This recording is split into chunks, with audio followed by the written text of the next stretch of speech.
vraiment, je vais vous dire quelque chose et il pourra porter plainte derrière. Vous savez, il y a quelques années en France, il y a une chanson des Berruriers Noirs qui disait « La jeunesse emmerde le Front National ». Moi, Yacine Bellatar, j'emmerde Éric Zemmour, que ça soit très clair.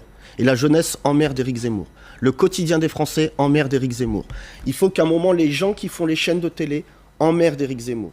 Parce qu'à un moment, les gens qui ont fait fortune lors de la ruée vers l'or, c'est pas les gens qui ont trouvé de l'or, c'est les vendeurs de pioches.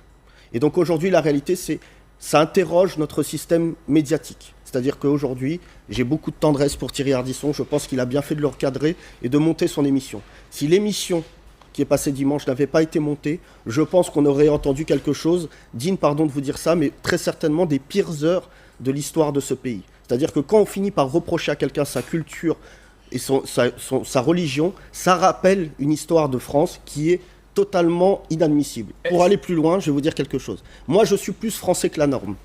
Moi, mes grands-parents, mon grand-père, il a fait 17 ans dans l'armée française.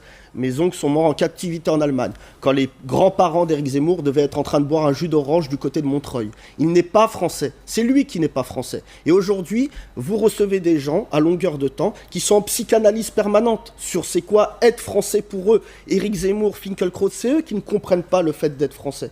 Quand j'entends pire que ça, de dire que l'équipe de France, c'était chez vous.